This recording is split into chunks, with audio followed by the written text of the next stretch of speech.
So I've had a problem with this drawer. I need to get this drawer front off, and I did a YouTube search, because if you don't know how to do something, do a YouTube search. And there's a guy done a video, and to be quite honest, it's such misinformation that it amazes me, the guy's breathing.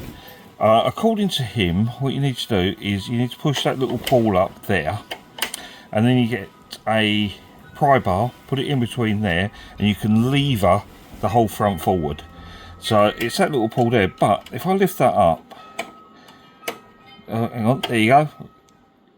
If I lift that up, you can see underneath there, there's a cross, and that cross coincidentally fits a screwdriver. So if I just turn this round ever so slightly, go a quick look at the camera. So all I'm going to do is put my screwdriver in that cross there, yeah, and I'm just going to give it a little twist. Look at that, it falls apart. No levering, no messing about, that's all you have to do. They click into place, it's a positive lock.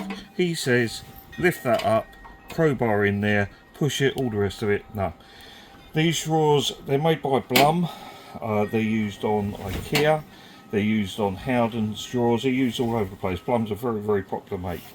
So, no pushing this pawl up, no putting a lever in that gap there and possibly damaging it. All you do, get your cross point screwdriver, lift it up there, put it in the cross, give it a little twist, and out it comes. And the other side, exactly the same.